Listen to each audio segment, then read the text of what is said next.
Latter-day Peace Studies is produced by peace-loving members of The Church of Jesus Christ of Latter-day Saints.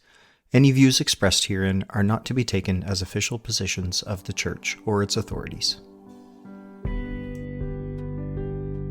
Latter-day Peace Studies presents Come Follow Me. I'm Christopher Hurtado. And I'm Ben Peterson. Thank you for joining us as we discuss this week's reading of Come Follow Me as outlined by The Church of Jesus Christ of Latter-day Saints. Our hope is that as we discuss the Scriptures, we will come to a more perfect understanding through experiencing the atonement of Jesus Christ and find greater peace in our lives. Welcome back. I'm Christopher Hurtado. And I'm Ben Peterson. And this week we're talking about Daniel, the book of the prophet Daniel, although not in the Hebrew tradition. And I'm going to start with this quote, Ben. This is the opening line from Robert Alter's introduction to the book of Daniel. Daniel is surely the most peculiar book in the Hebrew Bible. Now, right away, if you've read the book of Daniel, you get it. On the other hand, Ben, you pointed out, isn't that what he said about Kohelet, right? Ecclesiastes? And Ezekiel, yeah. And so we had to go compare. What did he say? The conclusion is, Alter finds numerous books of the Bible, the Hebrew Bible, strange, but in different ways, right? So Daniel's surely the most peculiar book in the Hebrew Bible, whereas Kohelet is in some ways the most peculiar book of the Hebrew Bible. Those two are a lot alike. Good catch, Ben. I felt that too. Here's Ezekiel. Ezekiel is surely the strangest of all the prophets. That's different. Okay, so that's just within the prophets. He's the strangest of all the prophets, but the strangest books, I guess, are two. And who knows if Alter realizes when he's writing one, because he's doing this translation over years, and I don't know when he writes the introduction, but sure, maybe he doesn't know he said the same thing about two books, almost the same thing, right? So we're definitely dealing with a strange book here. This book is the easiest book of the Hebrew Bible to date, meaning to actually put a date on. This book comes from when, Ben? Around 175-ish BCE? I think it's before 164 because 164 is when Antiochus IV dies, and it doesn't mention his death. You can really pinpoint it because it talks about events up to one certain point, and because it's talking about Antiochus IV so much, it would definitely have mentioned his death if it was written after his death. Yeah, whereas, he is mentioned. So we know that's part of how we know the date of the book is the events, the historical events that we know of that are attested elsewhere that are also attested here. I should say he's not mentioned by name, but the way that the prophecies are laid out, it's blatantly obvious to historians that that's who it's talking about. Right. And there's one chapter in this week's reading that goes through a lot of, even verse by verse, maybe one or two verses, and you're talking about a different historical event every one or two verses. I remember my commentary just shows every one of them is spelled out in terms of what this is about, what actual historical event this refers to, who the person is. This becomes fun because now, Ben, your Herodotus reading comes into play, right? In fact, that was true back, we didn't mention it, but Herodotus is describing Babylon the same way we see it described in Daniel. He comes in and he sees the statue of Zeus, he calls it. Of course, this is Bel, but we call him Zeus, he says, because he's a Greek. So you have that. He's writing about the fall of Babylon to Cyrus. Isaiah prophesies that Babylon will fall to the Medes, but that's not what happens. It happens that Cyrus the Great, who, again, we know this, even Isaiah calls Cyrus the Messiah. He's the one who captures Babylon, right? And that's described in Herodotus. Now, he is king of the Medes as well, but he's a Persian. That is true, yeah. So the Medes and the Persians become one thing because Cyrus conquers the Medes, right? And then he conquers the Babylonians. And he's a guy who's, he's well attested as a good guy, right? Meaning he's the one who let the Israelites go back to Jerusalem. Benevolent monarch. He was tolerant, right? Yeah. Tolerant of other people's faiths and whatnot. So we're well known for that. And I mentioned The Education of Cyrus, the greatest leadership book ever written, according to Peter Drucker, right? The father of modern management. So you have all this stuff going on. The writing is some in Aramaic, some in Hebrew. What's in Hebrew, it looks like, again, because we know the date of this, it looks like there's a writer who doesn't really deal in Hebrew on an everyday basis. It's not their first language. Yeah, it's Aramaic now. Hebrew's gone. But he wants to sound like a prophet, but he doesn't do a very good job of it. He's not even classified as a prophet in the Jewish tradition, right? His writings are found in the writings. Remember, the Bible is divided up into three parts. The Hebrew Bible is divided up into three parts. It has the Tanakh, right? It's called Tanakh because it has the Torah, which is the 5 books of Moses, also known as the Pentateuch, traditionally ascribed to Moses. You have the prophets and then the writings. This book falls in the writings along with Ruth and Esther. And I was saying to you, Ben, I feel like after the Torah, all the good stuff's in the writings, man. Yeah, it's very interesting commentary on the Torah, right? It references it quite a bit. Yeah. And here you have a book that is like Ruth, a book that surprised us. So we know that for the rest of the year, and if you didn't know this, for the rest of the year, your readings are shorter than they have been, right? We've gotten through all the longer readings. So if you're reading along with us, you've got less work than you used to have, but there's more work when it comes to studying sometimes, right? Because there's so much going on.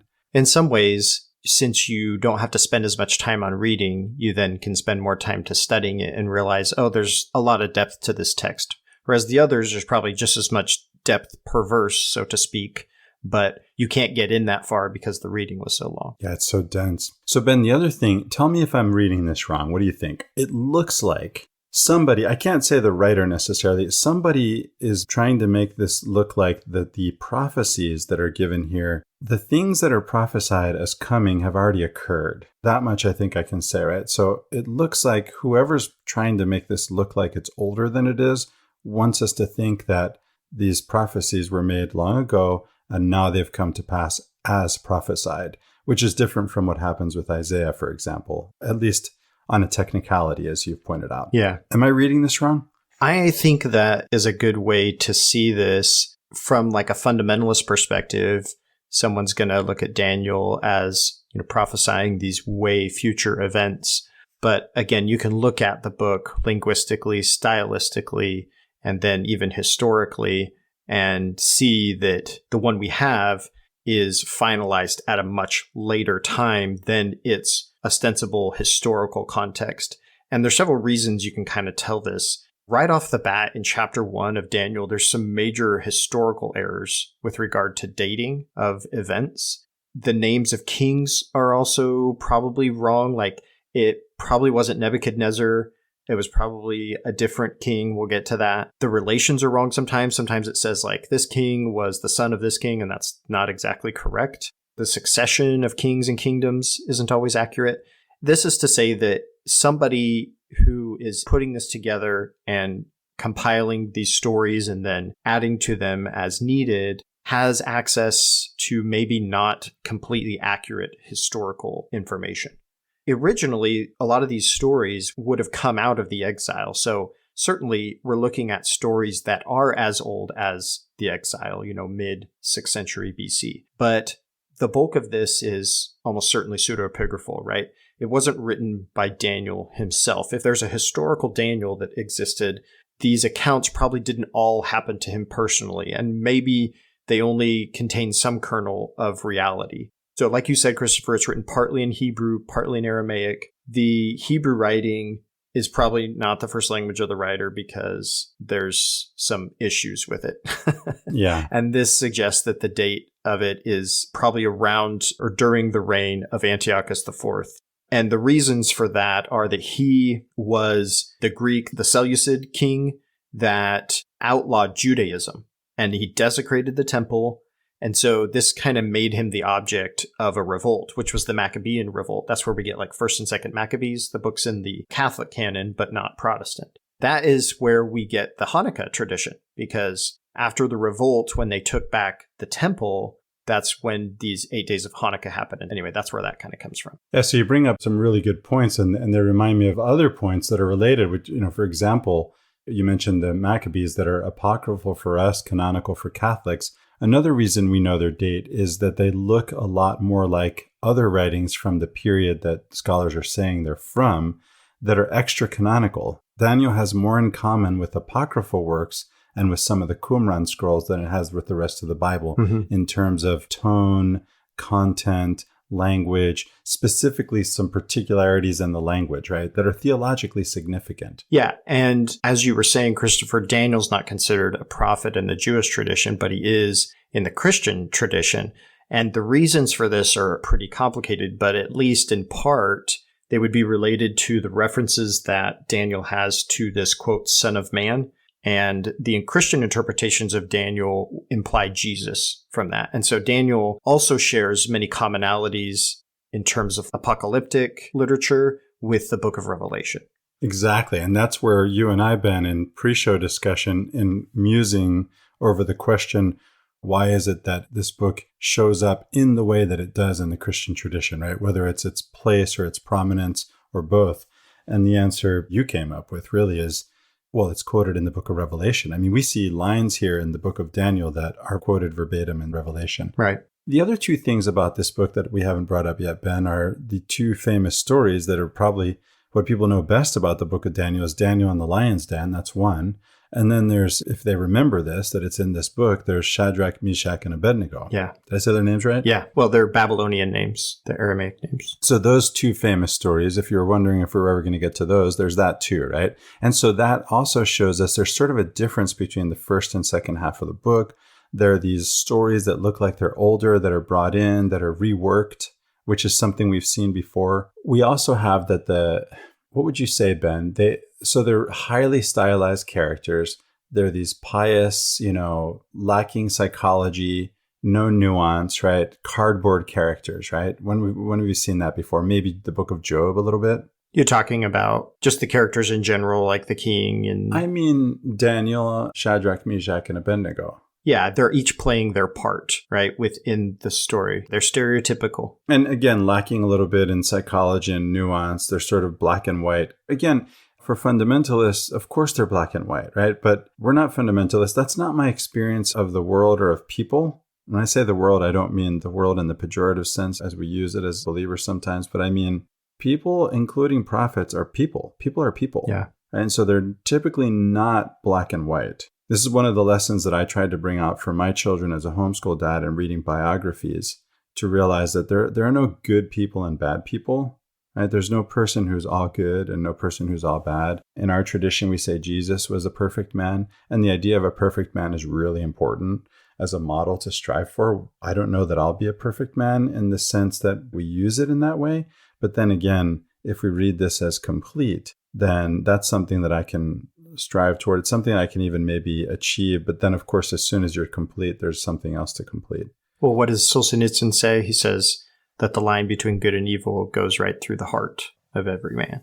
Right through the heart of every man, yeah. And then you have Jordan Peterson, who dedicates his career to answering the question, how do I avoid becoming Hitler? Uh-huh. By the way, Hitler shows up in some of the commentary that I read. Oh, yeah? It was Hitler and Elvis, actually. Oh. Yeah, because you have this tradition of saying that people didn't die who died, especially kings that we love. So I jumped ahead to the most recent example, which is Elvis, right? We can say Elvis is the king.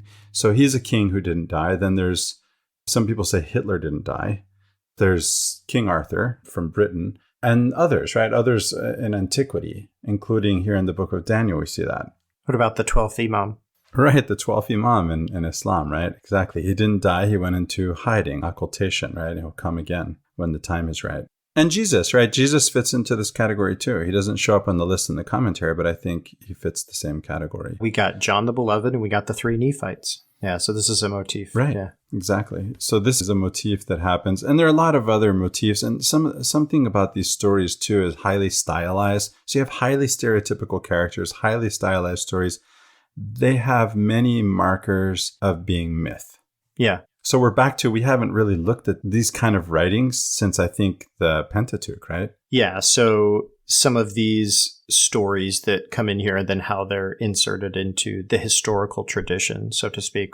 One of the questions that kind of came up for me is like, why spend all this time making this book that purports to be a foretelling of all of these events that have already just happened? But it seems obvious to me, like when I asked that question, that the text was written after the events occurred as a way to bolster the Jewish identity, right? Because again, they've returned to their land, but they're still struggling to maintain their identity while still being ruled by foreign powers. Because, you have the Persians, and then you have the Greeks, and then you're going to have the Romans come in. These stories serve to enrich and support the Jewish identity. So Daniel found its way into scriptural canon for its compelling stories and also the themes. Like some of the major themes are going to be persistence of the Jewish identity, even when they're in exile or under foreign powers, and the sovereignty of God over the nations. Especially the sovereignty of God over all nations. Yeah, God allows this king to rule. He allows these things to happen, or he ordains that they happen. It's all completely under his control.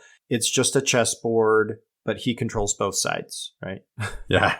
And again, that's not that different from any other ancient conception of God. And anytime two nations face off, it's really their gods who are facing off. Each nation has its own god.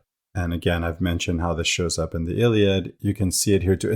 It's maybe easier to see in the Iliad because it's described to you how when the spear is thrown, that is the hand of the god that guides it. Yeah. And if that god is more powerful than the god of the mark, then it's going to hit its mark. Yeah. And it's not even, what's his name? Achilles. He's a demigod, but it's not because he's a demigod that he wins or loses, right? It's because of whether the gods are on his side or not. That's what it's about. Is God on my side?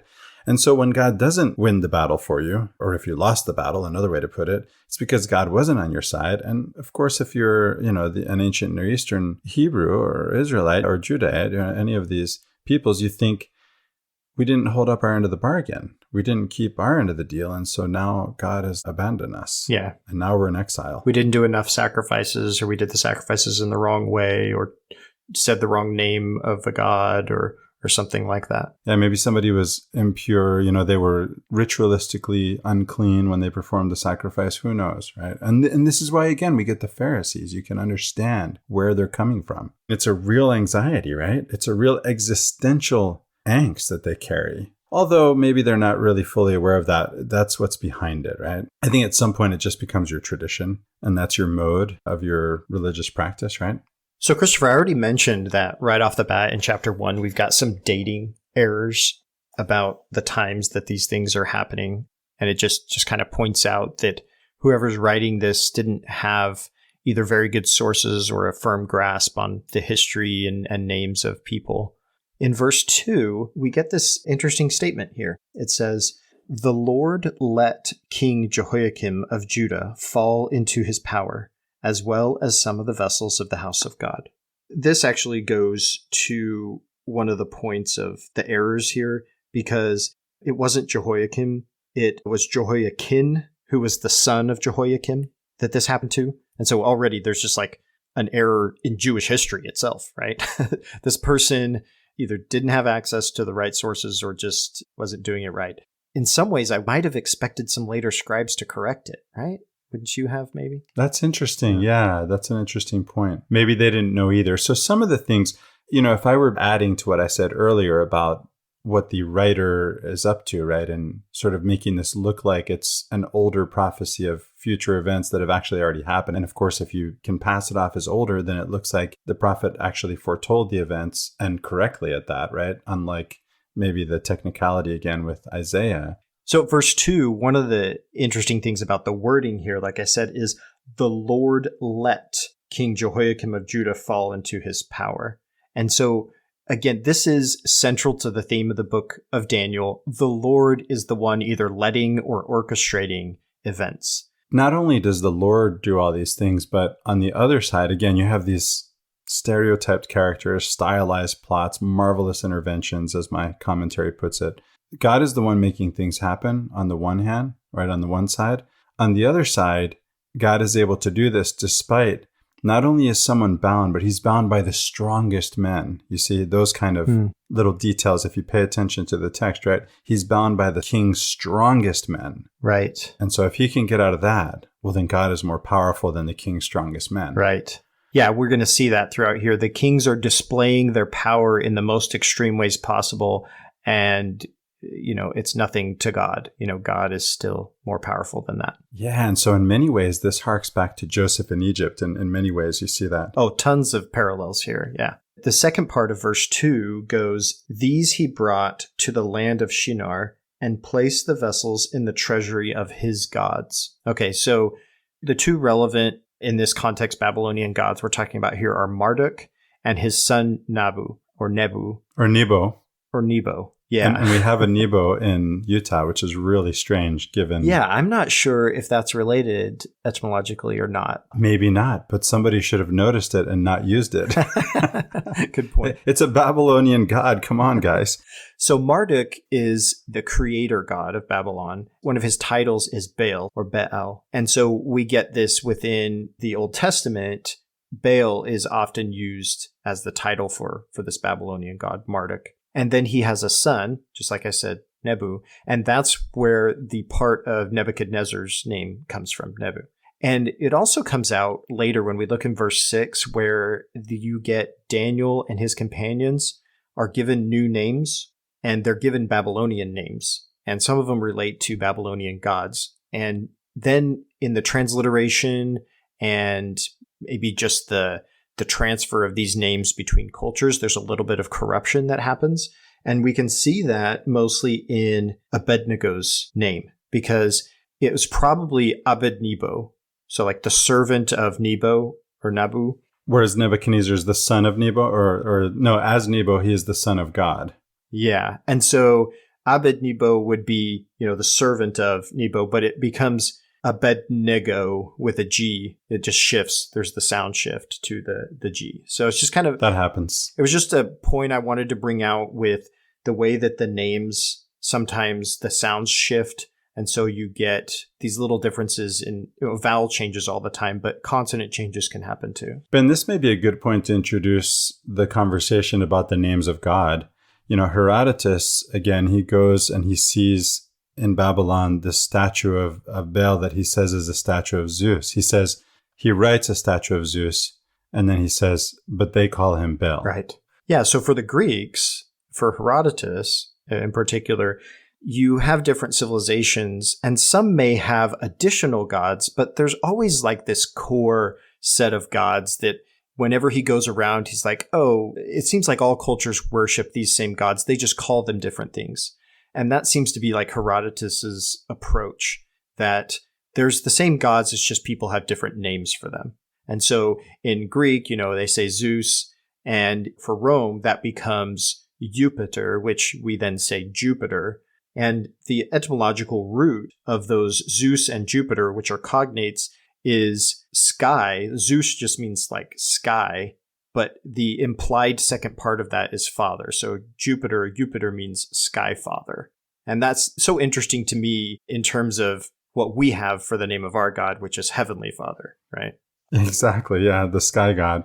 So another example, if we take Zeus and we pronounce it as an ancient Greek, Zeus, where there's, if you could just imagine a D in front of the Z kind of stuck to it, right? Zeus, then it's easier to see how it becomes Dios. Yep. I remember before I quit Facebook years ago, over 7 years ago, now I'm back, that people were arguing about, against Islam. And I was part of Latter-day Liberty's team, I guess, and I was asked to answer to anti-Islamic, Islamophobic comments, these kinds of things.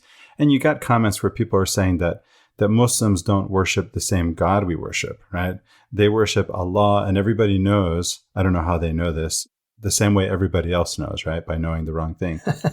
Because they got it from the same place, from social media, that's a moon god.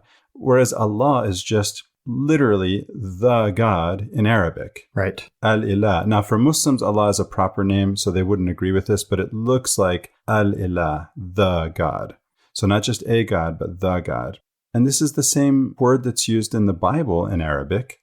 All Arab Christians read of Allah in the Bible and in the Book of Mormon. Yeah, it's the word for God. Yeah, it's Dios, right? And so we don't say that people who worship Dios, again, Latter-day Saints, Hispanics, worship Dios. We don't say they're worshiping Zeus because the word Dios comes from Zeus, right? We don't say that. Latter-day Saints, we have a proper name for God, Elohim, but that just was the ancient name for God, Elo, or Eloi, or not Eloi, Elo, but Elohim being the plural of that. But we've taken it as a proper name. But there's actually like a root to the meaning of that word and the name for the God. So it's not a fair criticism, especially from a Latter-day Saint perspective, to then go and say, well, that's not God because that's a proper name for him, right? Like it's actually the same linguistic root of Allah. They're both Semitic and they come from the same root. So it's really the same thing. Yeah, Elohim just means the gods. Yeah. It's just plural. It's an admission of polytheism. The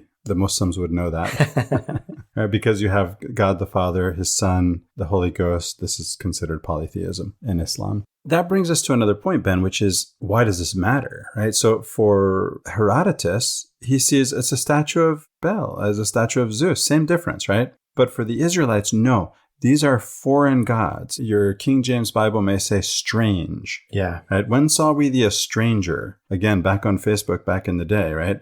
When the Syrian refugees were coming because their country was falling apart and they're looking for a place to go, and people weren't willing to take them in, I made my own translation to help people see what this verse is saying that says, when saw we thee a stranger and took thee in, is when saw we thee a foreigner and took thee in. This is the meaning, right? So the Greek is xeno. Foreigner, alien. Yeah. So they worship their God, we worship our God. For Herodotus, it's the same. If you call him Baal or Zeus, it's the same God. For me, if a Muslim or an Arab Christian for that matter calls God Allah, it's all the same. It's the same God.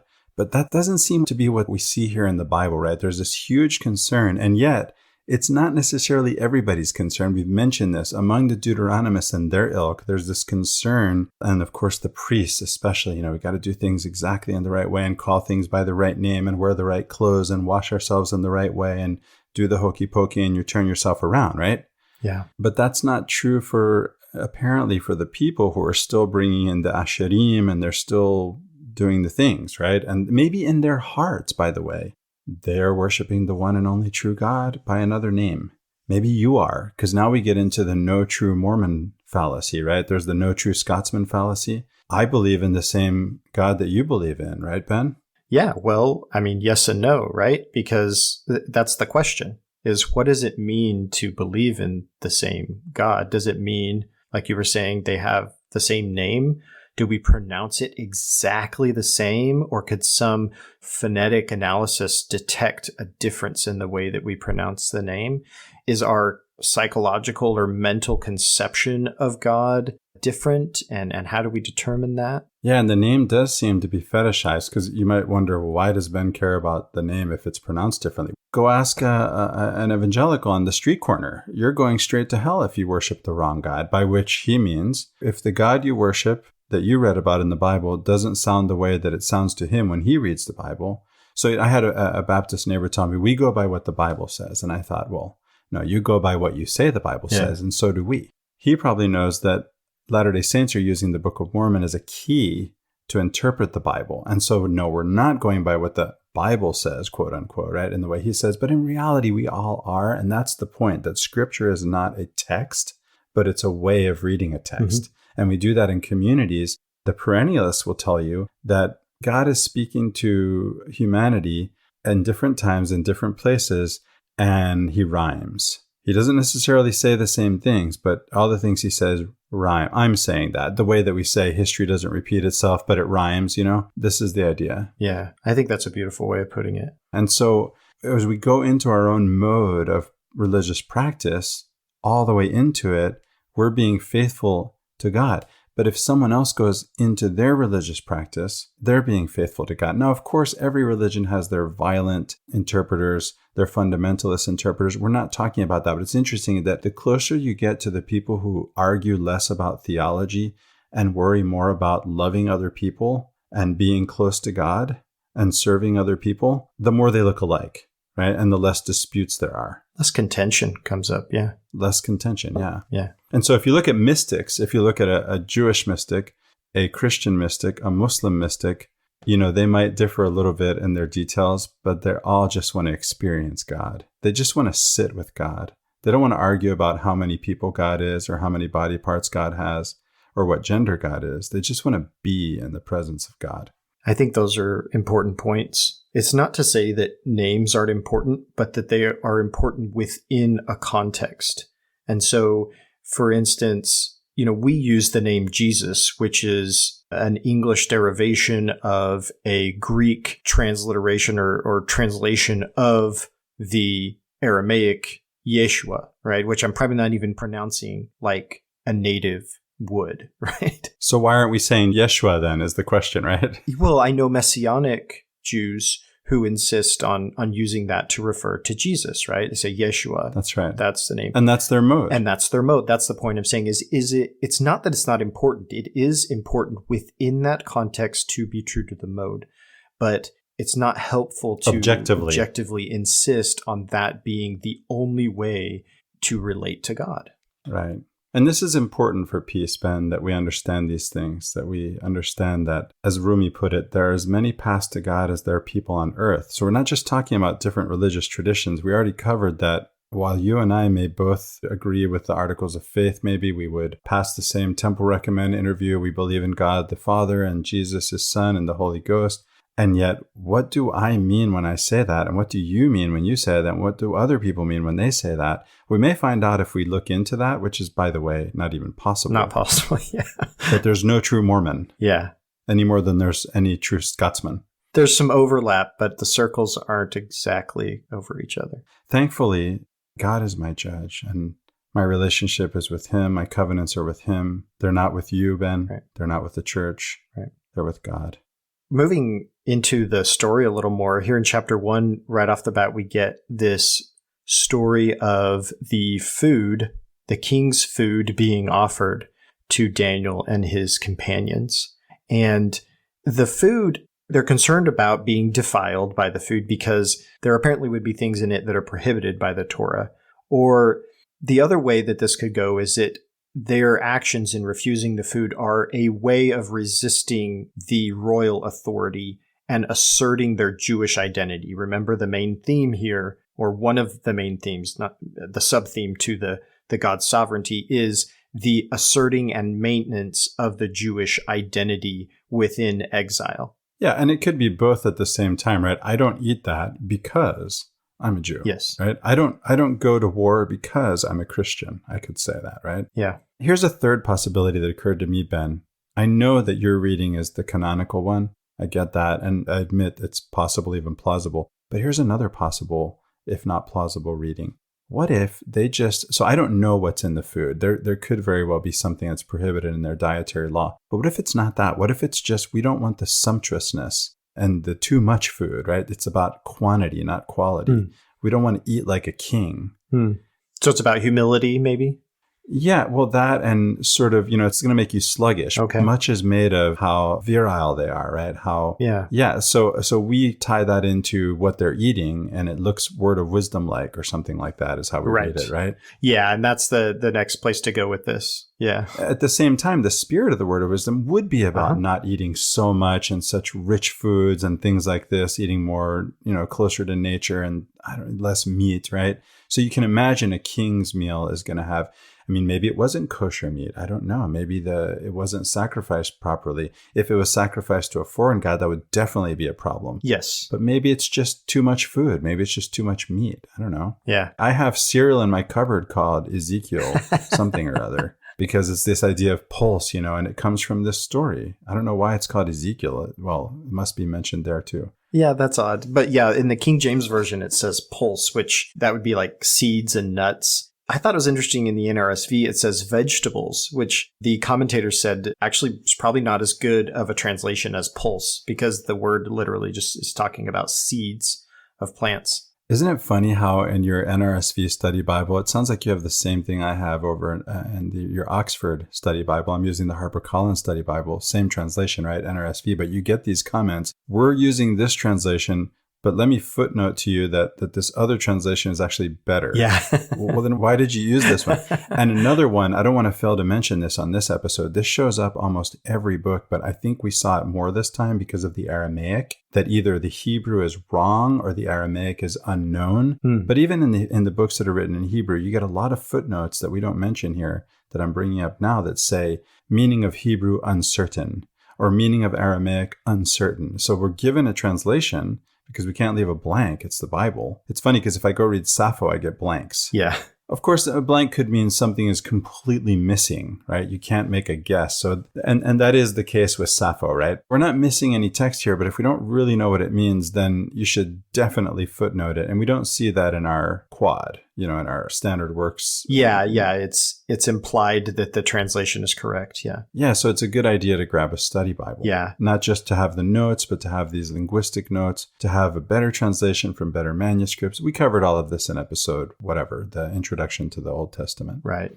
Sometimes the translation is uncertain because the root of the word is simply unknown, like it's unique. This is the only place it's used in the whole canon. That's true. Or other times the root is known, but the form is not. And so it's like, okay, we know that this word is talking about something, but we don't know whether it's passive voice or whether it's talking about a noun or a verb here, or whether it's plural or singular. I mean, I'm kind of making some of this up, but that's the idea here, is that we understand there's a root of this word that's referring to something, but we don't know what function it's performing in this sentence. As a fellow amateur, I'm calling you a linguist and myself a linguist. We are amateur linguists, I get why you would say that, but you're speaking to grammar categories where these kind of things happen. I know you know grammar, and this is what happens. Yeah.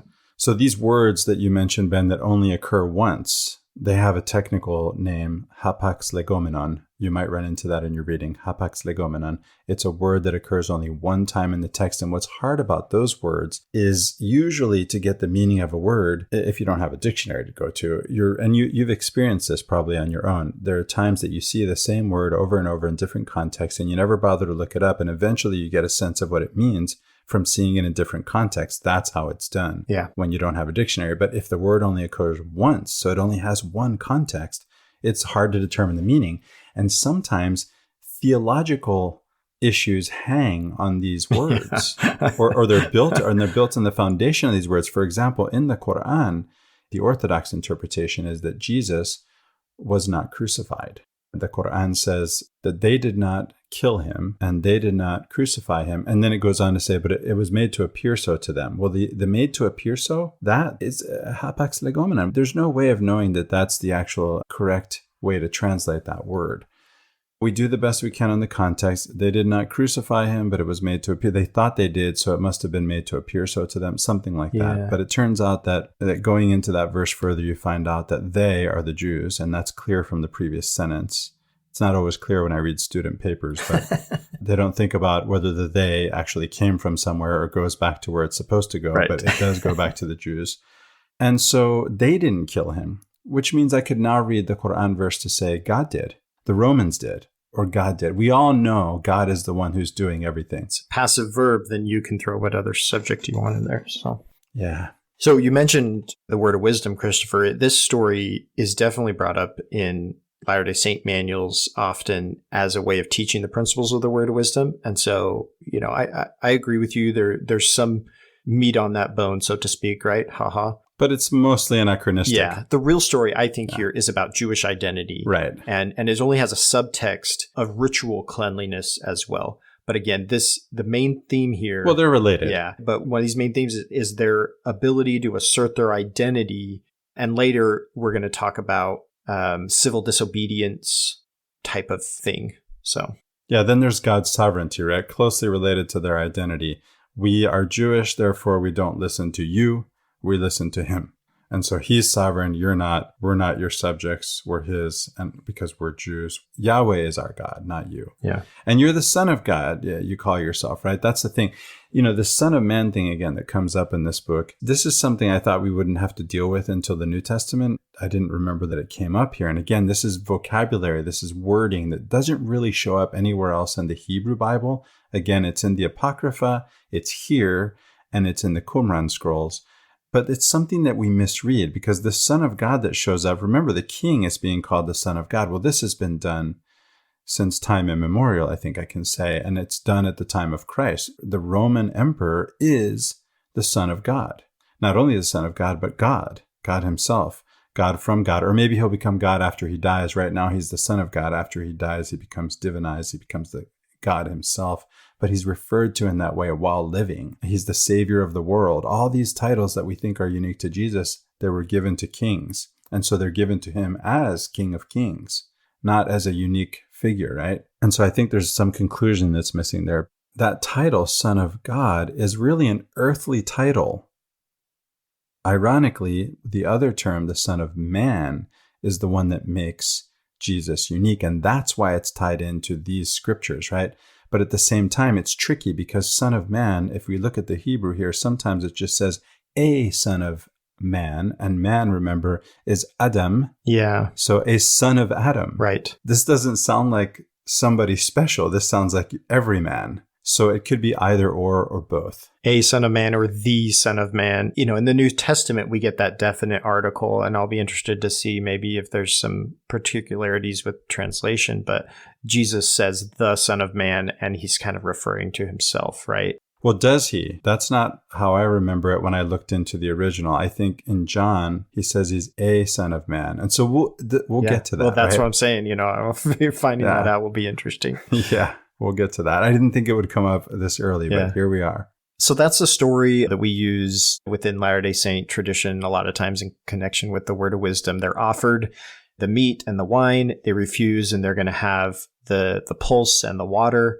And then after 10 days, they're stronger. And so this is a demonstration of how their identity makes them better, right? And there's this overarching theme, that expands throughout the Jewish Bible, the Old Testament, that the Jewish people are this chosen people. And once they hold to and assert their identity and live into their chesed, their covenant with God, then they will be made into the rulers, right? And so the order of things is supposed to be that God's people are the center of the world, and they kind of rule from there. And that brings us into chapter 2, because we get this dream that Nebuchadnezzar has, and only Daniel is able to tell him what the dream is and interpret it. Interesting story about how that all folds out. But obviously this is reminding us of Joseph in Egypt, right? With interpreting Pharaoh's dreams, while the magicians aren't able to do it. Yeah, another parallel. And so Nebuchadnezzar's wise men, his magicians, can't do it. Very, very similar in the story here. They see this image, this statue, the head of gold, the torso is silver, the hips are bronze or something, the legs are iron, and the feet are clay and iron together. I might be getting some of that wrong, but that's the idea, this progression from top to bottom. The interpretation is pretty obvious within the historical context that we're talking about the Babylonian Empire being the gold part, the Medes being the silver part. What's interesting here about this is that then that would say that Persia is the bronze, whereas we know that Media wasn't really the successor of the Babylonians, like historically, but that's how it's seen by the Babylonians. And within this time period, the Medes are going to succeed the Babylonian Empire and then be succeeded by the Persians. But really what happens is the Persians take over the Medes, then take over the Babylonians. So it's a little bit of incongruence here. And then we have the legs, which are iron. So this would be Alexander the Great, right? This is the Greek Empire that then comes in and takes things over. Again, this is another clue that we're talking about this being written at a time after all of these events happen. Ostensibly, we're talking about prophecy, but the precision of how it's going through things lends itself to like a political commentary more than it does actual prophecy. That's my opinion, but it also bears itself out in the historical record and by what the scholars say. When we look to the feet that are clay and iron mixed, this would be then the division of Alexander's empire by his different generals and successors. And that's when we start getting these issues with the Jews then trying to assert their identity and struggling back and forth with Antiochus IV. And that, again, that's the context of the whole writing of the book of Daniel. It's not the historical context that's being presented within the book, but that's why we get the content that we do. Now, Ben, you mentioned to me in pre-show discussion that we've gotten to a place with this book, at least. Again, next week, we're not necessarily going to be in the same chronology, right? This is a very late book. But you've been studying history by listening to podcasts and whatnot, and you're familiar with this time period in which this is written, right? And the events that are being described here. As am I, whether already, before now or by studying, preparing for this podcast. And I was really surprised, I didn't realize, I don't think this is going to be obvious. If you don't have a study Bible, the things that we're saying won't necessarily be obvious unless you really know your history. And even then, right? So does Alexander get named in the Bible? Cyrus is named. Alexander's not named, but it's clear when you look at, which chapter is it, Ben? There's a chapter where, again, I said in the introduction that every verse or two is dealing with a different event in history, and it's a timeline, and our commentary shows us verse by verse. It's chapter 11, yeah. Yeah, verse by verse we can see, I'll mention one of the people because there's so many, right? Scipio. This isn't Scipio Africanus, right? This is not the famous Stoic we can read about especially in Plutarch's Lives. But he is his younger brother. This is the younger brother of Scipio. So this is a Roman general we're reading about in this book. Yeah. It's like we're in New Testament times. I mean, we're getting there, right? With this late date. Alexander shows up by something to do with a horn or horns. The same thing in the Quran. You get Dhul Qarnayn, the two-horned one. That's interpreted by most Muslim exegetes would say that's Alexander the Great. Same here in the Bible. He shows up in the same way with horns mentioned. These are symbols. Well, some of these are idiomatic types of things. Like it's hard to get into that ancient context. You know, these are memes that fit within this ancient cultural context, and penetrating that to see exactly how it's used. If we say now, oh, you got Rick rolled, right? Like everybody knows what that's talking about. But then in a few hundred years, people are going to be like, we have no idea what this means. You know, meaning of English uncertain. How do you be Rick rolled, right? And that depends on how well we preserve things, right? Or there's so much. I mean, who knows? How can we? It's not even that important. I mean, it's an okay song, you know. Yeah. It's fun to be rickrolled, and it's even more fun to rickroll someone else. In this dream that he has, after he sees this image, we have this stone that's cut out without human hands, right? It comes out. Oh, that sounds familiar. This is contrasted with the image that's made with hands. And this is interesting within the context of the entire Old Testament, because originally they were required to build altars out of stone, not brick. And this kind of goes back all the way to the Tower of Babel, right? When they made brick to build the Tower of Babel as opposed to stone that the temples were supposed to be made out of. Well, and this is brick too, right? At least as Herodotus describes the walls of Babylon. Yes, exactly. And so, you know, this is mentioned by Herodotus. He goes into detail of how the brick is made. So it's the same thing in a different context. Yeah, it's that same idea. And so the Jewish identity here really asserts itself symbolically here with the stone that's made without human hands. So if we take that stone cut without hands and the way we use it, and we tie it back to this context, it really just is about what God's doing. Yes, God is sovereign. Yeah, exactly. This is showing God's operations in the world as opposed to man's operations, which is the statue with all the different metals. And so the stone rolls and becomes a great mountain. Well, what's this mountain? That's Mount Zion. It can be representative of the place or the people or the covenant or whatever, but that's what the stone is becoming. It's becoming this kingdom that is represented by a mountain, that is Mount Zion, or the Jewish people, or Israel. Jerusalem, New Jerusalem, Zion. Yeah. So Ben, looking at my notes and the time and wondering where we'll end up with this, I see something else that I meant to mention in the beginning, which is that not only do we see stories that are older than where we see them here, that are reworked and things like this, but we also see that there are significant differences in the stories, in the versions of the stories between the Septuagint and the Hebrew Bible. Yes. Right, the Masoretic text. That's true. And so we're mostly reading here the versions from the Masoretic text, where our translation comes from. But this is a translation back into Hebrew from a Greek translation from Hebrew. And the Greek translation has different versions of some of these stories. Or longer versions, or this is longer. The point is that they're different, right? That somebody has added or taken away or altered between the Septuagint and the Masoretic text. If we take this dream as a prophecy, right, about what's going to happen, it does kind of play out nicely with the way that we see history from a Christian perspective, because when we get to the clay and iron feet, that's the broken up successors of Alexander. Yes, we have Rome coming in, but the prophecy or the dream says in that day, God will set up a kingdom that will never be destroyed, right? Will never be taken down. Yeah. And the idea from a Christian perspective here is he's talking about Jesus, right? Jesus establishes a kingdom that will never be destroyed.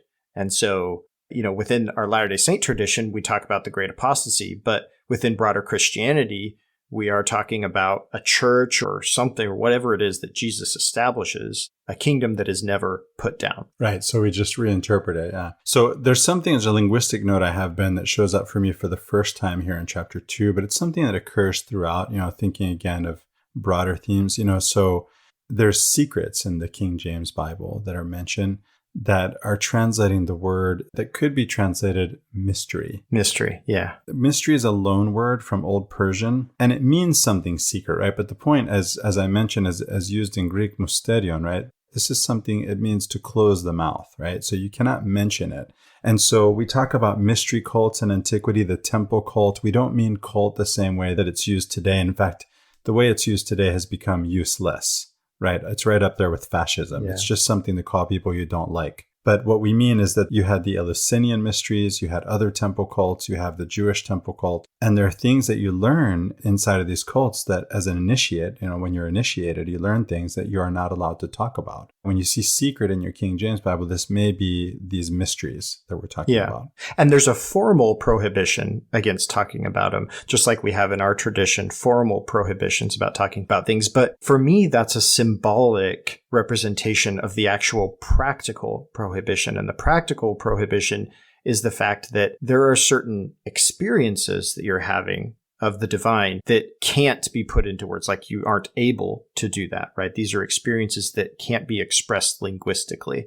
And so that's always been, to me, sort of the point of the formal prohibition isn't so much that the prohibition itself is important, but it's the symbolism that it has to point our minds towards the fact that, hey, there's something going on here that is so deeply personal that you can't express it in words. And then in our tradition, we have these types of things, especially like in 3rd Nephi, when Jesus comes and does and says things that the text says, these can't be written. They're too great. Like we couldn't express them in words. Yeah, I'm going to label the thing you're talking about because it's the second time this has come up in this recording, Ben. You're making a distinction between the esoteric and the exoteric. Yeah. The esoteric, the inner experience that you have, is something that just can't be spoken. The exoteric is this outside rule, right? The shell that's protecting that inner kernel. So you have the outer shell and the inner kernel, the exoteric and the esoteric.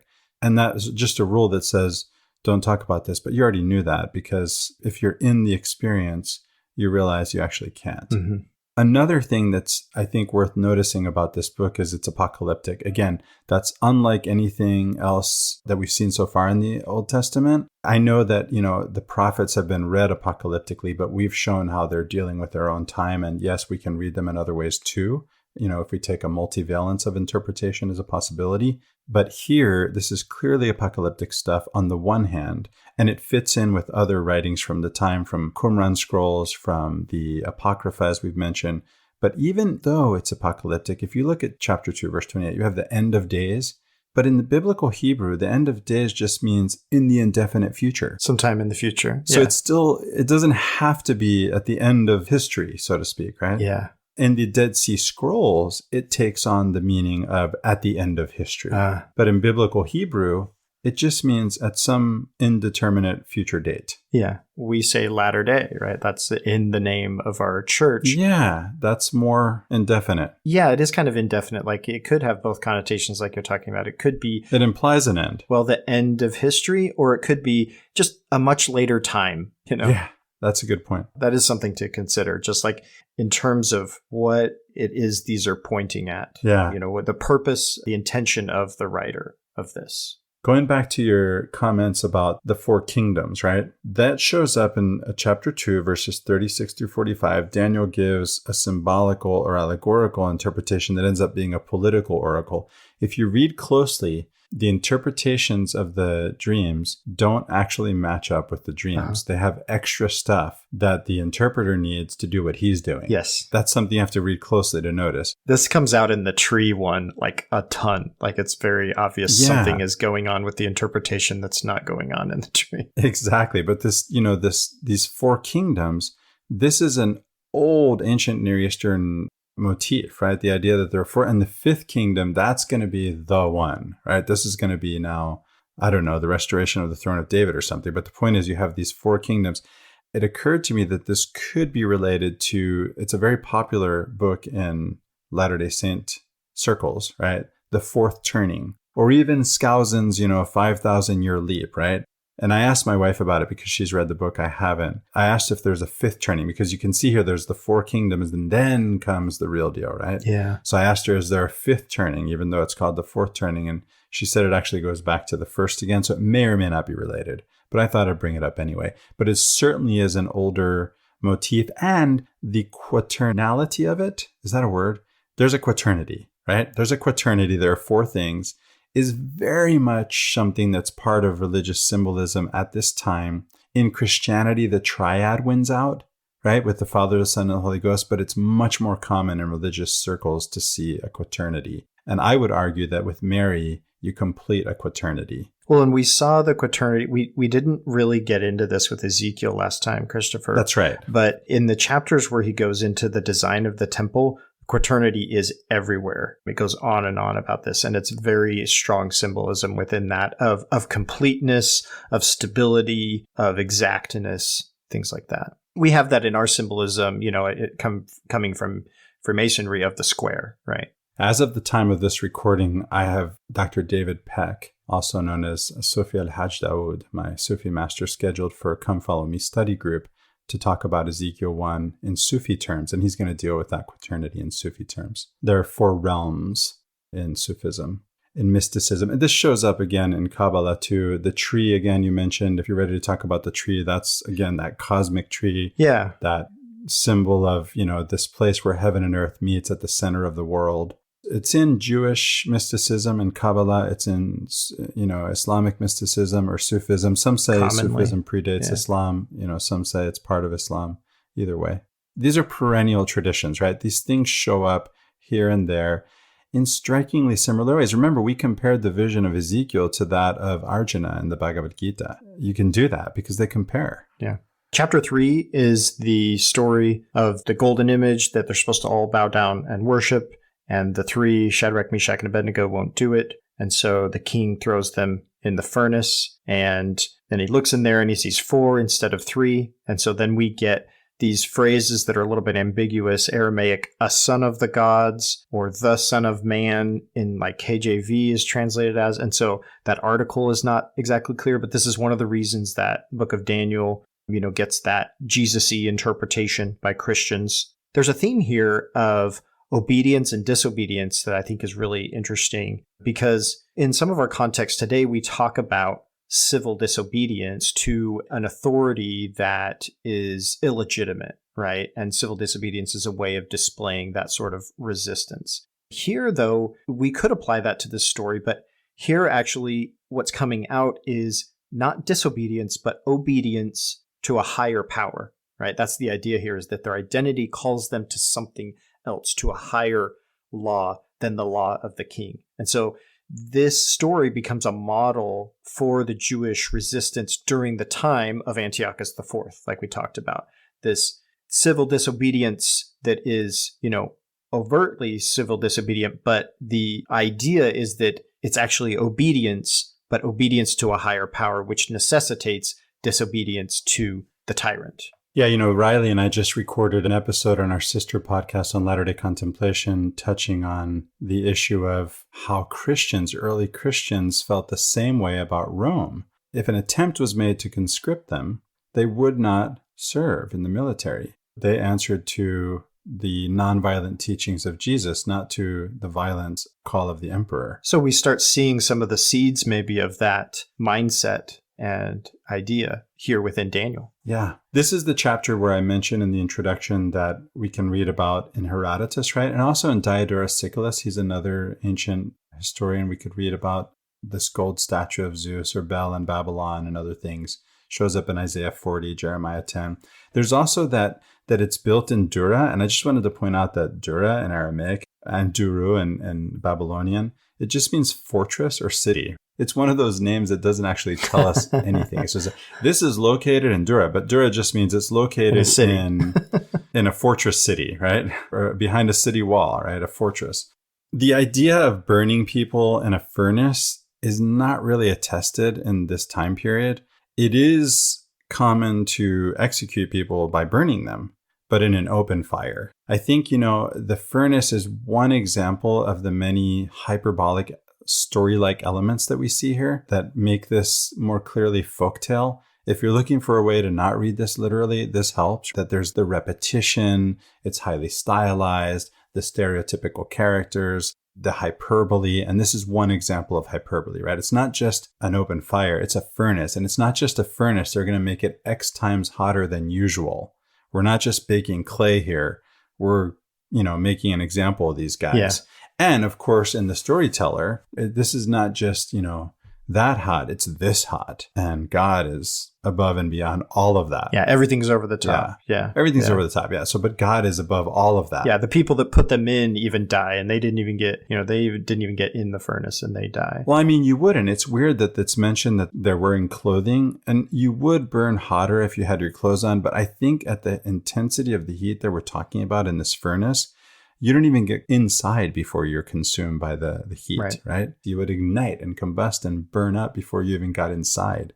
And so why does it matter that they have their clothes on? You mentioned in pre-show that you read in a commentary that there wasn't time to take off their clothes. I think it says there's no time to strip them. It's like, what time are we talking about? I don't know why it would say that. That was funny. Yeah. So some of these commentaries appear like that, but many of them are so useful, right? They're so helpful. That one I don't know about. It's like, who decided there wasn't time?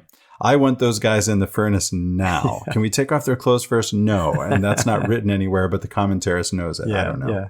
There's this really dark irony at the end of this story of the king burning anyone who speaks out against God, or killing, not burning, I guess, killing anyone who speaks out against God. And the irony here is that the whole point of the event seems to be that this God saves people from the penalty of death that's pronounced upon them for not worshiping a particular god. And so then the king turns it back around and says, oh, okay, now if you don't worship this god, then we're going to kill you. And it's like, no, you're missing the whole point, right? Like, you're not supposed to kill people for not worshiping a particular god.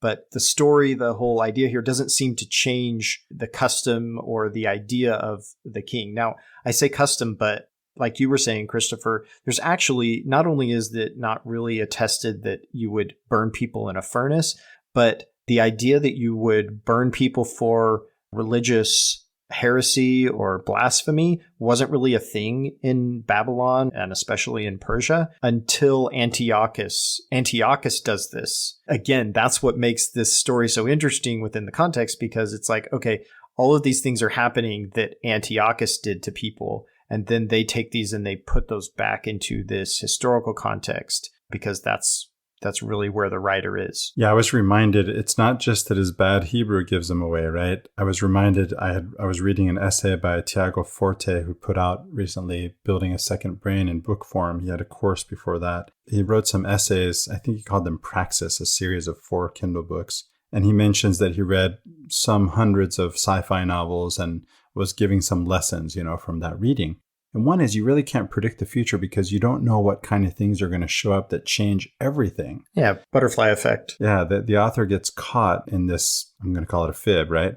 By archaeologists, linguists. Again, all these tools that we have at our disposal to do actual history that they didn't have. He didn't have those tools, and neither was he even interested in doing history or thought about doing history.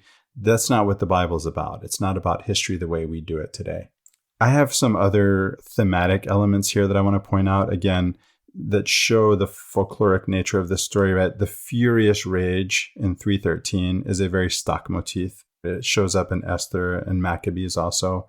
To say that the fire was 7 times hotter than usual, again, that's not necessary. If you want to burn someone, you don't need it to be 7 times. Did they have a thermometer to know that it was 7 times? Even that, yeah, I don't know. So then you have... It's numerology. This number is symbolic of completion. That's true, yeah. That's true. 7 is perfectly hot, isn't it? And it was also mentioned that it was 3.5 years that you're going to be under foreign rule. Well, that's just half of a complete time, right? So it's not going to be forever. It's just going to be half of that time. Yeah.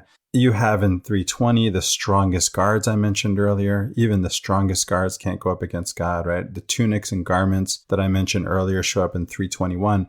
And another way we can read those is as a way that the storyteller has of delaying the plot a little bit and increasing the tension.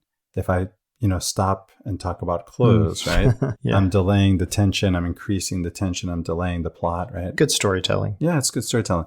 Now, it is interesting if they really were burnt. Somebody thought about where they were because there's an opening in the top and bottom. So that is like a kiln. If it's not attested that people were burnt in kilns, that doesn't mean that these guys weren't. I don't know. Yeah. And so then you have this fourth figure again, and he's described as an angel in verse 28. It's complicated, right? There's an LDS scholar, Dan McClellan, right? He's an LDS scholar, works for the church with our friend Brandon Dupuis in the church translation department. Is that right? I know he's a translation supervisor. I'm not sure if he works with Brandon or not. Yeah, he's a biblical scholar at PhD, and he's writing about, I saw some TikTok videos. I think he's doing scholarly writing on this too. But the point is, he brings up that every time we see an angel of God showing up in the Old Testament, maybe I shouldn't say every time, but oftentimes. Many times, yeah. Yeah, many times at least. When you see an angel, the original text argues, Dan McClellan said, God showed up. And so they just stick Malak in front of it, and then it becomes, I think that was actually the Arabic pronunciation, but you stick the angel in front and you get an angel of God instead of God himself. The of is understood when you put those two nouns together in Hebrew and Arabic alike. Right. So in chapter 4, Christopher, is this dream of the tree. I know you have some things to say about this. For me, you get verses, 10 through 12, talk about this tree that's at the center of the earth. The top reaches heaven.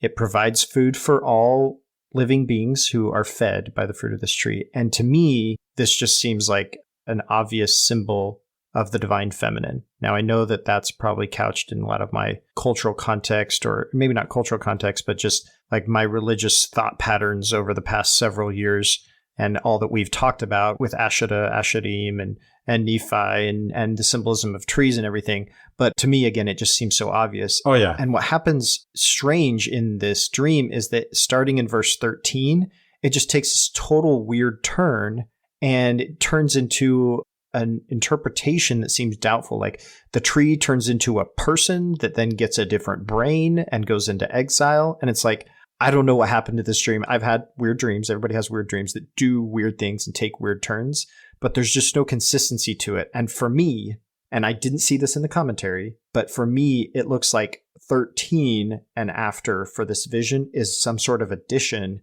in order to bring out a particular interpretation that the story is trying to make. But verses 10 through 12 look like something different to me.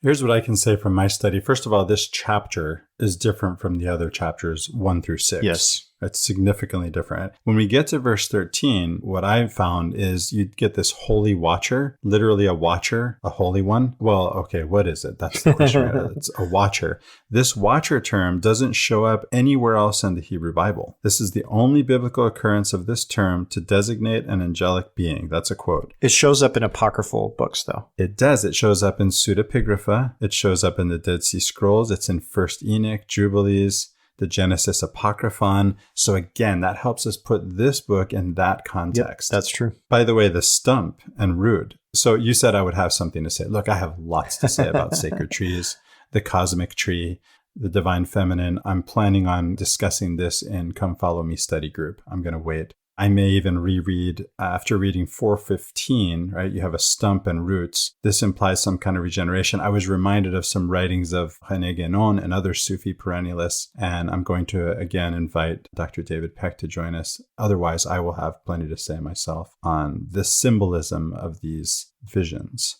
The King of Heaven, this is verse 37, right?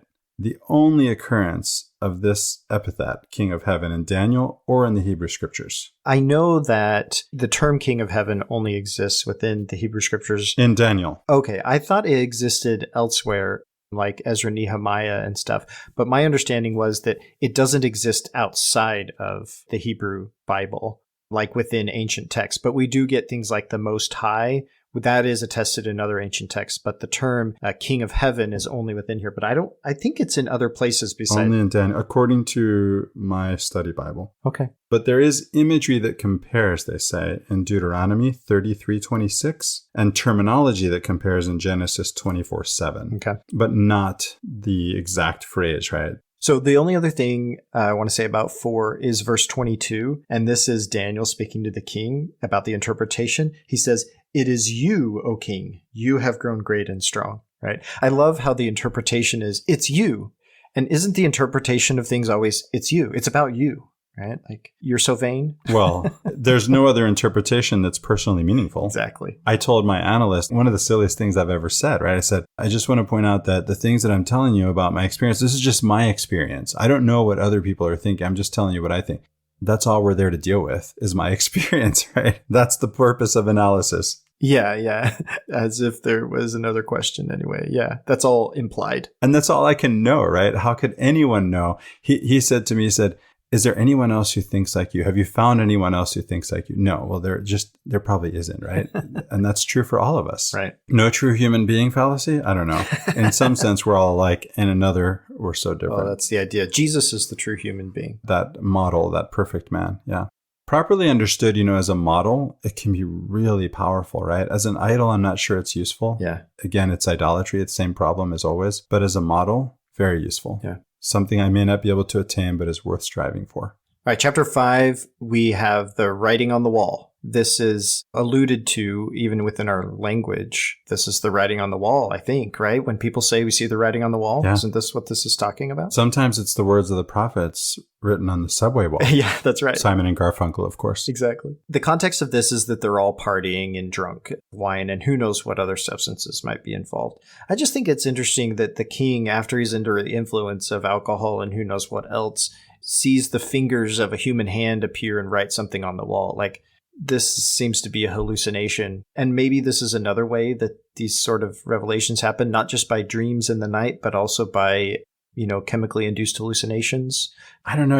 I'm a recovering alcoholic. I've never seen fingers writing on walls. That seems more like a psychedelic thing. But here's the thing. It's a popular motif in folktales. Yes. It's attested in other writings. This shows up in the Book of Mormon, but it's ambiguous. It's vague because it's only an allusion to something we aren't privy to within the text.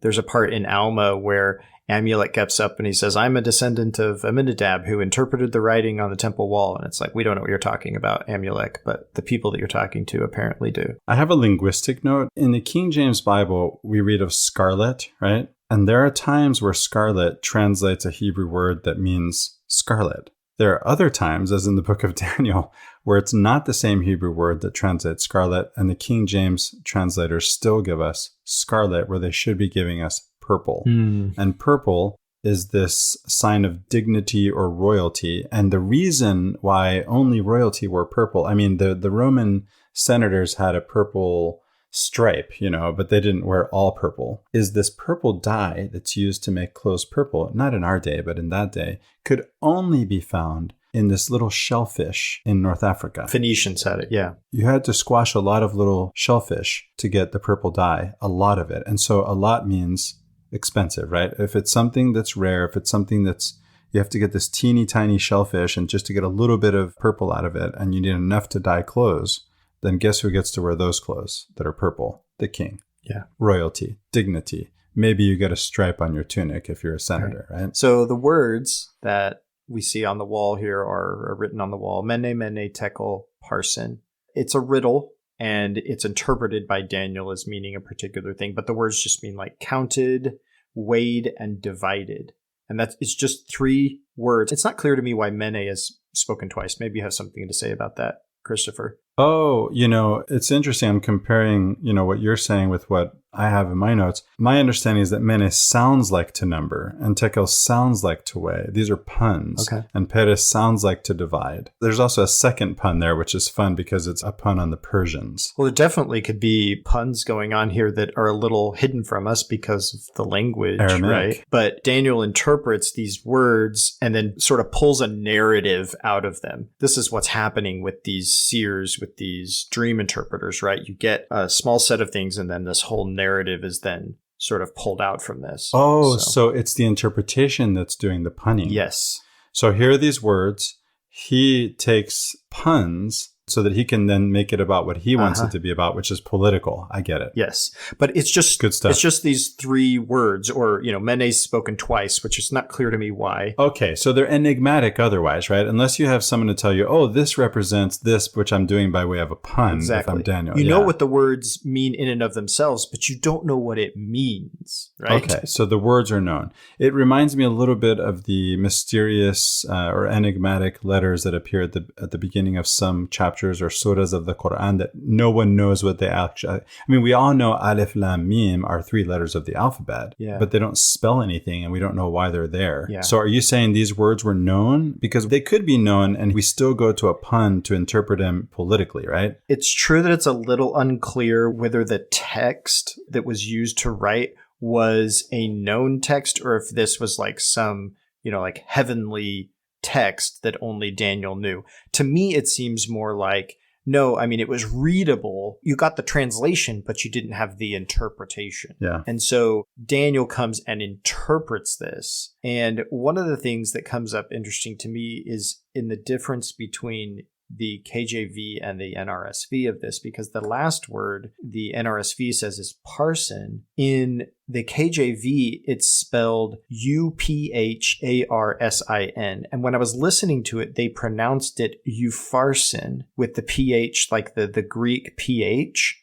And I don't know how it was anciently, but my understanding of modern Persian is that it's difficult to distinguish between P and F. Oh, yeah. Yeah, there's no P in Arabic, right? The Persians have the B in place of the P. They'll say, an Arab speaking English would say, we don't have B, only B. I just know there's ambiguity there on the sounds. I didn't know if maybe the reader of the KJV was pronouncing it Upharsin when it should have still been Upharsin, but the PH is a Greek transliteration of a similar sound in Greek. And you would be able to speak maybe more to this, Christopher, but, Greek words in English, we have the PH, but it's not, phonetically, it's not exactly F. It's a little bit different. Isn't that correct? I'm looking at Peres, and to me, that's a pun on Faris, right? It's a pun on Persians. Okay. And so Persians today, it's roughly equivalent to Iran. Yes, right? Correct. Yeah. They defeated Farsi. the Medes in 550 or 549 BCE. And then eventually in 331 BCE, their empire falls to Alexander the Great. Well, and see, we call it Farsi, which is Right. still just the cognate of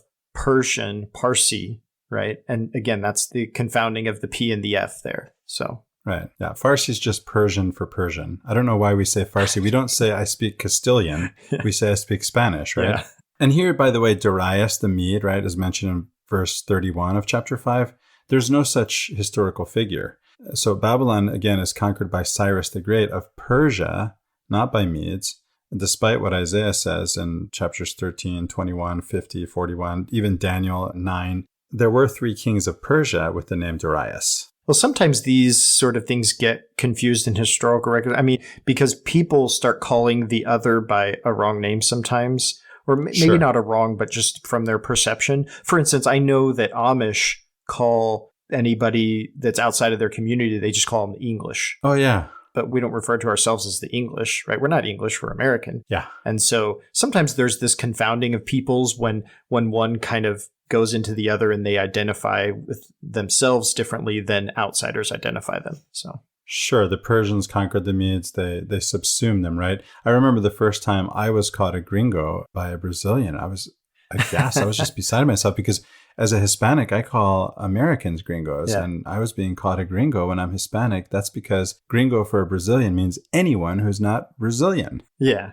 if a Babylonian says anybody to the east of here is just a Mede, That happens. it's just a broad generalization term that just doesn't match up with how the people there see themselves or identify, right? Yeah, to the best of my knowledge, the Hispanic world hasn't caught up with the Anglo world in political correctness.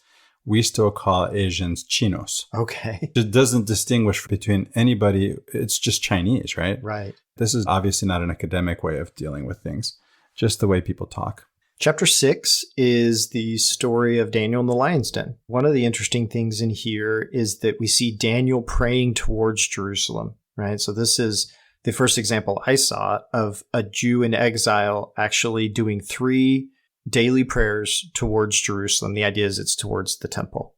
Yeah, it becomes really important in the exilic period to pray towards Jerusalem. And the early Muslims also prayed toward Jerusalem. And Muhammad called himself a Jewish prophet. And he went to the Jews and looked for recognition. And it was only when he wasn't recognized as a prophet by the Jews that he then sort of sets himself apart from them and it becomes something separate. And then at that time, the direction of prayer is changed from Jerusalem to Mecca. And very similar, right? 5 times a day, the Jews 3 times a day. They used to pray standing up.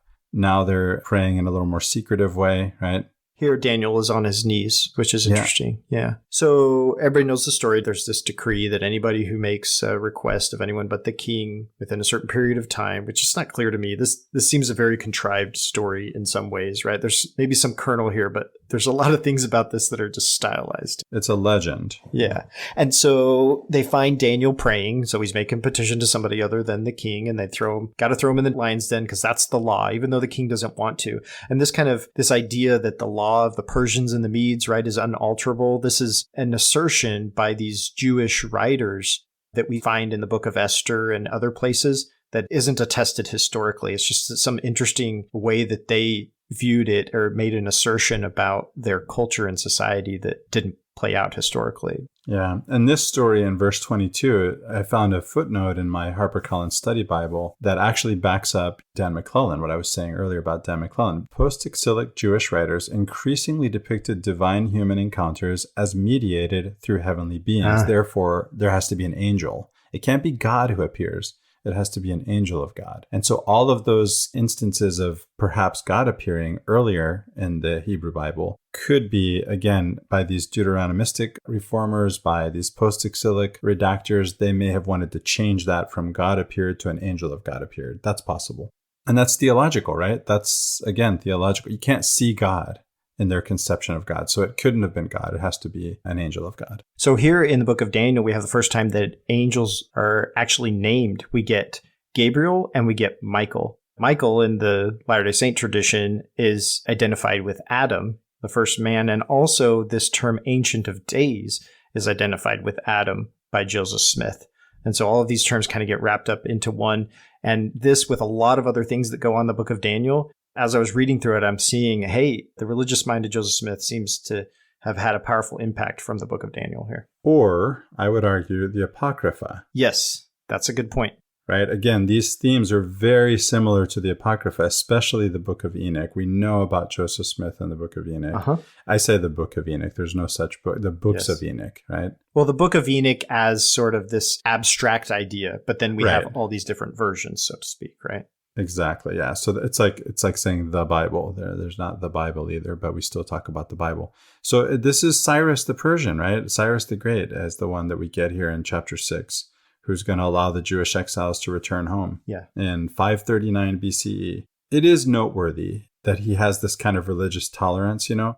We see the same thing in Islam, contrary to popular belief, right? This idea that when we conquer, that people can still preserve their religious identity. Not only that, but that also we're interested in taking all the learning and science that they have. This put the Muslims at the top of the world at the height of the Islamic Empire because they took in all of the knowledge and all of the learning.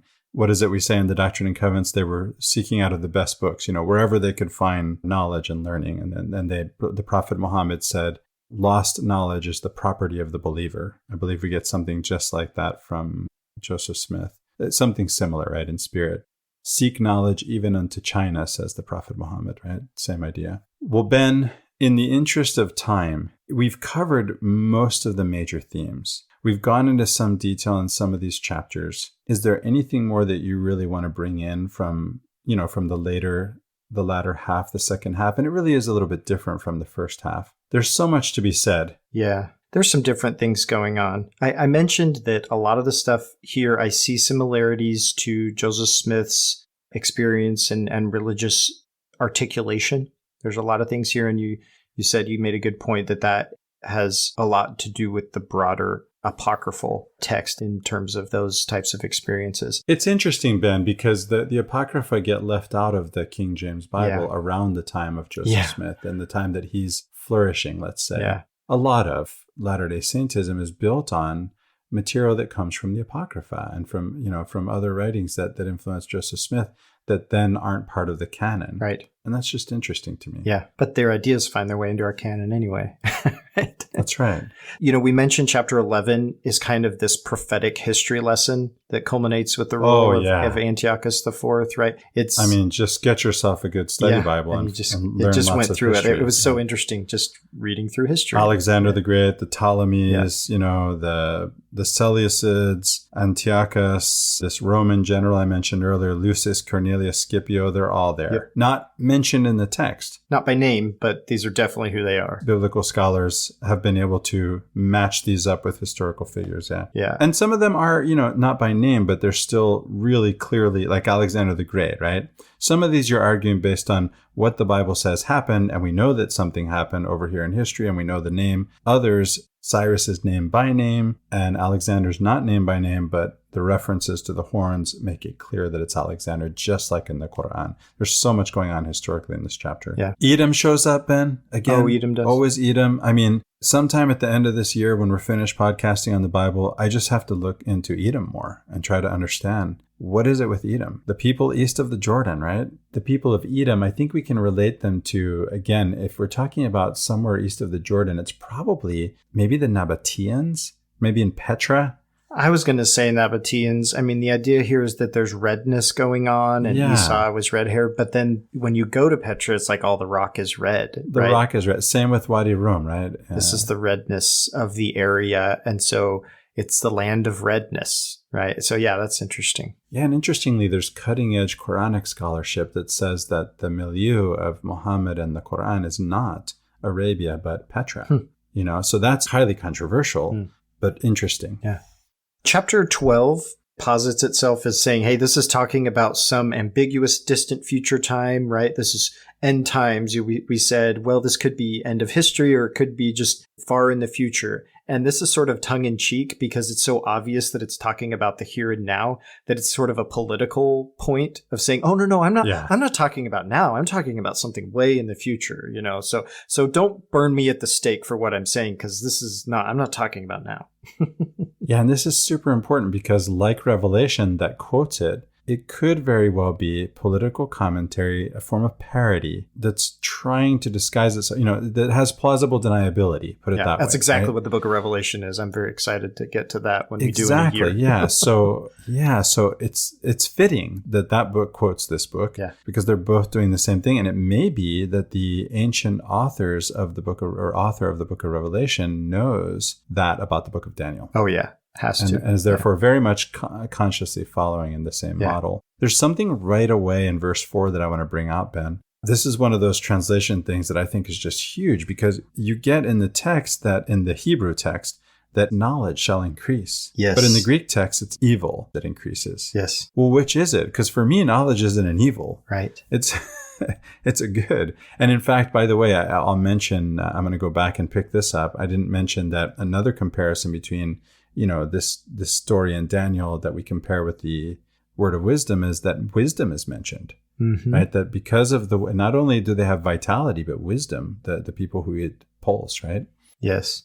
And wisdom is identified with the divine feminine as well. Exactly. Yeah. So what of this evil versus knowledge? Can you say anything more to that, Ben, other than there's a difference? Well, NRSV says evil, and then the footnote says, hey, in the Hebrew, it's knowledge. The KJV says knowledge. Interesting here that we've had a couple examples where the commentators in the Oxford here actually seem to favor the KJV translations a couple times. You know, the only thing I'm thinking here is that, you know, Septuagint is earlier text. And if Septuagint says evil and then the Hebrew is translated as knowledge, all I can think is that those who did the Masoretic translation have some sort of text they were referencing or tradition they're referencing that says, hey, this has to be knowledge, not evil. That would make this translation a lot like Joseph Smith's translation of the Bible, right? You take some commentary, some midrash, and you bake it into the translation. Yeah.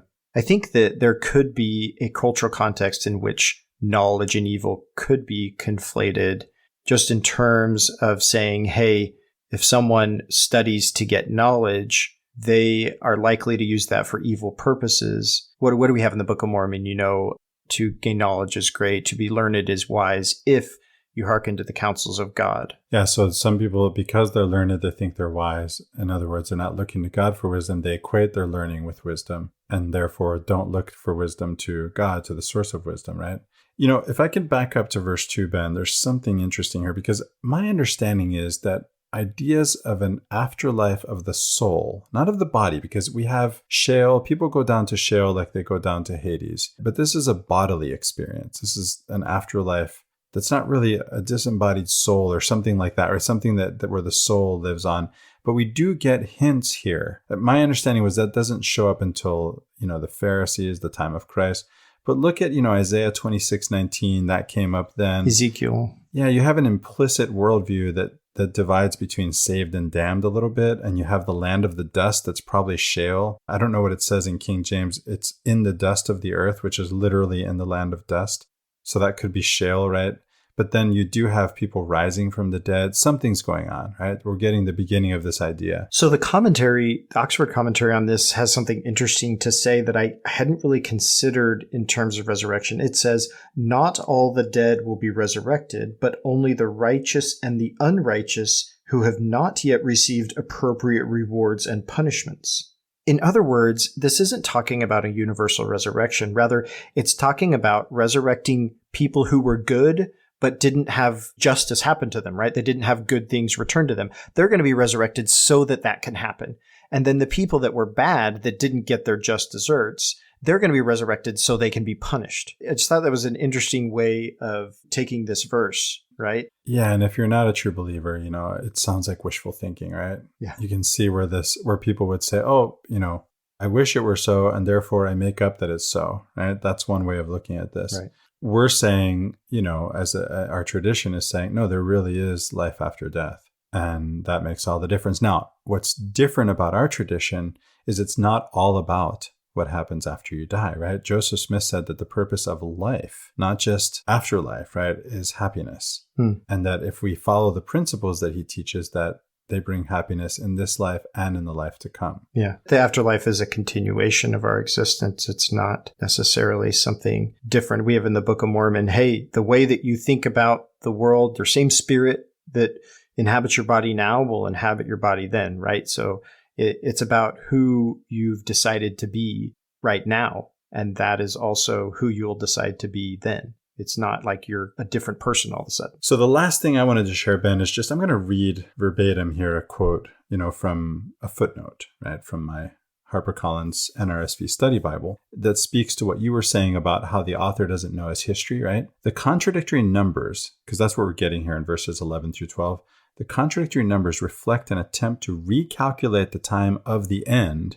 when the first calculation failed. Note that even the first of these numbers points to a time after the rededication of the temple by Judas Maccabeus, which we read about in 1 Maccabees 4:52 through 58.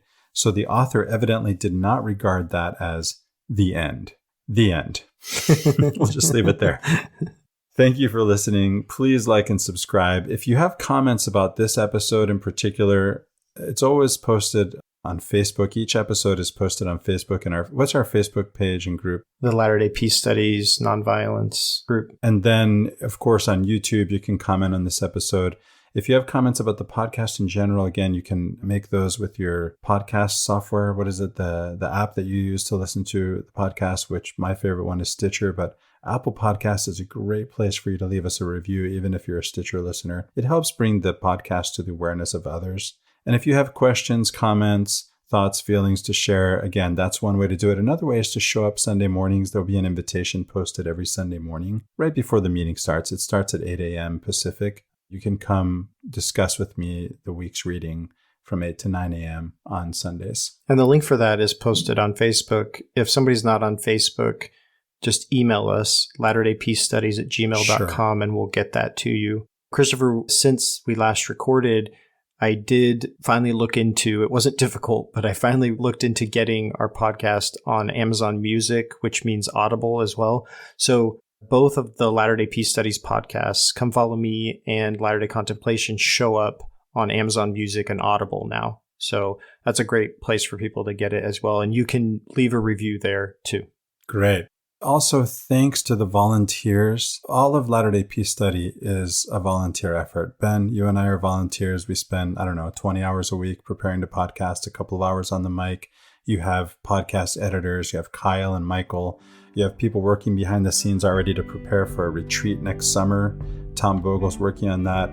You have Bethany, who's managing social media and putting content out there and interacting with you. I sometimes get on Facebook and interact a little bit if there's a question that I feel like I can answer.